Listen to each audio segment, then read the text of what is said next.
Okay, hi everyone. Today we're going to be looking at flowcharts in algebra. Flowcharts are very similar to what you would have done on function machines in primary school. So in primary school you would have seen a function machine like the one here on the page. And you can see here, if I just get on my lightsaber here, you can see here that if we had the rule here, where we were, here we go here. So you got the rule here where it is, and the rule will tell us what we need to do when we enter data into the machine. So in the machine that we have, we're going to have input, and the input's going to come in this way. We're going to have output coming out that way. So what we put into the machine, it'll follow the rule and we'll get the output at the end of it. And usually we'll look at how that works shortly. Alright, so in the case of this machine here, the rule is multiply by 2 and then add 3. So if we put in 3 into the machine, okay, and we multiply by 2 and add 3, then out of the machine we should get 9. Because multiply 2 and add 3. Okay, so how does it then apply to algebra? Well, if we look at algebra, we do a very similar thing. So instead of putting in a number, we actually have to put in a letter. So this time we're going to put in x, because it can be any number. We're not sure what the number is. We're going to multiply x by 2 and then add 3. So if we put x into the machine, here we go, x goes into the machine, and out of the machine we're going to get 2x plus 3. So we've multiplied x by 2, and then we're going to add 3 to it. Alright, but how does that then apply to flowcharts? So in high school, in particular year 7, we don't use function machines anymore, we use flowcharts. They tend to make a little bit more sense of the way things work. So let's have a look here. Let's choose a colour that's going to work first. So everything again applies the same the way the function machine did.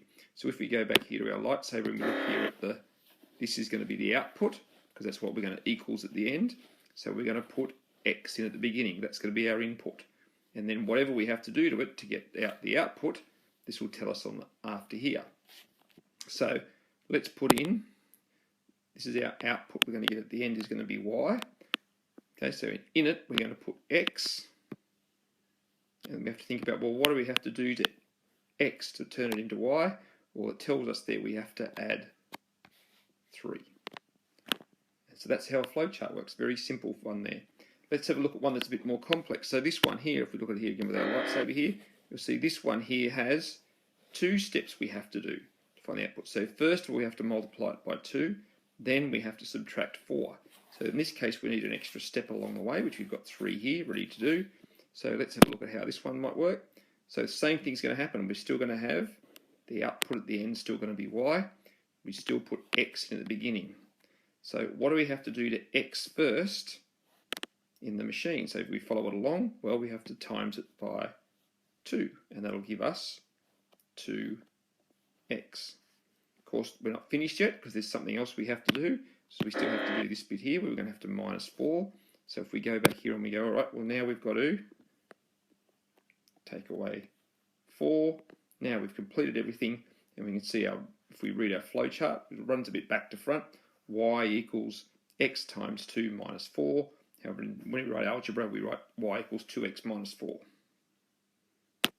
Alright, here's a few for you to try yourself. Hit the pause button, the answers will follow shortly. Have a go at them. Just watch the last one, it's a little bit tricky. Think about the BODMAS that we use when we're using BODMAS.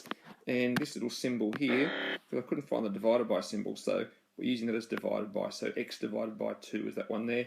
And just be a bit careful here of the brackets here. Think about BODMAS when we do that one, about what we and the rules we need to follow for BODMAS. I'm sure you've all got the song ringing in your head already. Alright, hit pause now and then I'll flick the answers next. Alright, welcome back. Here's a good time now to check your answers.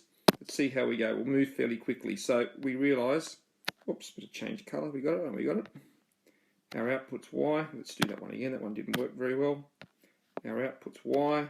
Our input's x. And what do we have to do to x to make y? Well, we've got a minus 1. Okay, same again. Y equals 3x. So our output's going to be y. Our input's still x. What do we have to do to x to make y?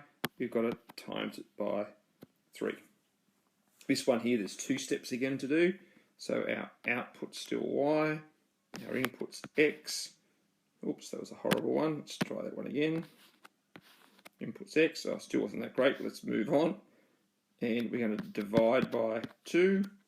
Okay, and then we're going to have x over 2. I made the boxes a bit small for this one. And then what's the next step we have to do? Because there's 2 steps. Well, we have to add 5. Okay, second last one. Again, our output's going to be y. Our input's going to be x. So first thing we have to do is multiply by 5. So we're going to have 5x. Then next step we have to do is plus 7. And the last one here, let's be careful of the brackets. So we still do the same process. Our output's y, our input's still x. But this time it tells us we have to do the brackets first because we remember our song. So x plus 11. If we could fit it in here, I'm really going to have to squeeze this in very tiny. X plus 11. And then we multiply that by 2. Okay, so I hope that makes sense. If you have any more dramas, come and see me, and I'll have to explain it a bit more. Thanks, everyone.